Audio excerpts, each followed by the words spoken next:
बिस्मिल्लाहिर्रहमानिर्रहीम। अस्सलाम वालेकुम नाज़रीन, मैं हूं जावेद चौधरी। वारसाद, आपने कानून की किताबों में अक्सर ये फिक्रा पढ़ा होगा, कानून मकड़ी का जाला है। ये छोटी छोटी मक्खियों को जकड़ लेता है, जबकि बड़े बड़े कीड़े मकोड़े इस जाले को तोड़कर निकल जाते हैं। इस फिक्रे का खालिक कौन था? हो सकता है ये हकीकत आप में से कुछ हजरात के इल्म में ना हो। ये फिक्रा नाज़रीन कदीम यूनान के बादशाह सैलोन की तख्लीक था। सैलोन सुकरात, अरस्तु, अफलातून, फीसागोरस और बुकरात की पैदाइश से 150 साल पहले यूनान का हुक्मरान था। और इसके बारे में विल ड्यूरेंट समेत दुनिया के तमाम बड़े मुअर्रिखीन का दावा है कि अगर सैलोन ना होता तो दुनिया में शायद सुकरात, बुकरात और अरस्तु जैसे फिलासफर पैदा ना होते और लोग आज यूनान के नाम तक से वाकिफ ना होते। सैलून ने दुनिया का पहला मुहज़्ज़िब माशरा तख्लीक किया था। वो एथेंस के एक आम मिडिल क्लास घराने में पैदा हुआ। उसने जवानी में तजारत शुरू की, बेतहाशा पैसा कमाया और उसे अचानक महसूस हुआ कि यूनान इखलाकी और सियासी लिहाज से तबाह हो रहा है और अगर उसने आगे बढ़कर माशरे को न संभाला तो ये सल्तनत भी बर्बाद हो जाएगी और इसके साथ साथ यूनान की एलीट क्लास भी खत्म हो जाएगी।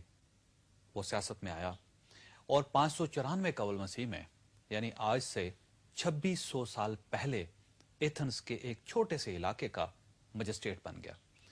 वो बेइंतहा ज़हीन, दानिशमंद, ईमानदार और मुतहर्रिक इंसान था। चुनांचे उसे मजिस्ट्रेट से बादशाह बनते देर न लगी।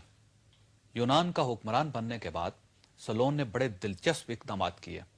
मसलन उसने सल्तनत के लिए एक ऐसा आइन बनाया जिसमें मुल्क के तमाम तबके बराबर थे।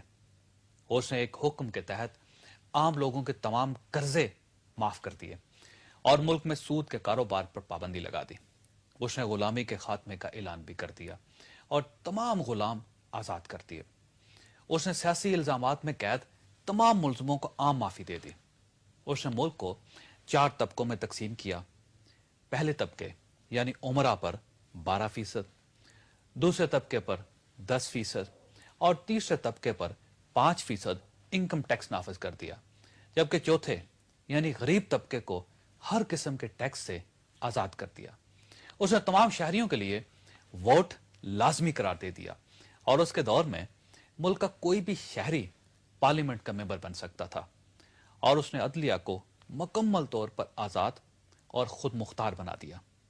खातून, ये सैलून के चंद बड़े बड़े इक़दाम थे, लेकिन आप उसके चंद छोटे छोटे लेकिन दिलचस्प इक़दाम भी मुलाहिज़ा कीजिए। मसलन सैलून ने मुस्तकिल आवारागर्दी और बेकारी को जुर्म का दर्जा दे दिया था। चुनांचे उसकी सल्तनत में जो शख्स किसी उज़र के बगैर 1 महीने तक बेकार रहता था उसे सरेआम कोड़े मारे जाते थे। सैलून के दौर में किसी ऐसे शख्स को असम्बली में दाखिल होने और अवामी इज्तिमा से खिताब की इजाज़त नहीं होती थी जिस पर अयाशी या करप्शन का इल्ज़ाम लग जाता था। उसके दौर में बदकारों को मौका वारदात पर ही कत्ल कर दिया जाता था। और उसके दौर में अवामी जगहों पर गाली बकना जुर्म था। और उसके दौर में सरकारी ड्यूटी के दौरान हलाक होने वाले सरकारी मुलाजमीन के खानदान की कफालत हुकूमत की जिम्मेदारी थी। और सालोन उन शहरियों की शहरियत मनसूख कर देता था जो अवामी फसादात के दौरान न्यूट्रल रहने की कोशिश करते थे या फिर सरकारी अमलाक को नुकसान पहुंचाने वालों का हाथ नहीं रोकते थे। उसका कहना था कि बुराई और खराबी पर खामोश रहने वाले लोग यूनानी नहीं हैं, चुनांचे ये यूनानी शहरियत के हकदार नहीं हैं। नाज़रीन, सलोन ने दुनिया का पहला जदीद और मुहज़्ज़म माशरा तश्कील दिया था। उसका एक कॉल मैडोन अगेन यूनान के सबसे बड़े मंदिर डेल्फी के दरवाजे पर लटकाया गया था और यह कॉल बादशाह दुनिया के तमाम छोटे बड़े मज़ाहिब और ममालिक का मोटो बना था। इस कॉल का मतलब क्या है, यह मैं आपको प्रोग्राम के आखिरी हिस्से में बताऊंगा। सरदार साहब, यह मुलाजा कीजिए कि हम लोग आज 21वीं सदी में रहकर भी एक ऐसा माशरा तश्कील नहीं दे सके जो सलोन ने आज से 2600 साल पहले यानी 570 कबल मसीह में तश्कील दिया था और जिसके बारे में विल ड्यूरेंट ने लिखा था कि जो कौम सलोन जैसे कवानीन बना लेगी उस कौम में सुकरात, बुकरात, अफलातून और सिकंदर आजम पैदा होते देर नहीं लगेगी।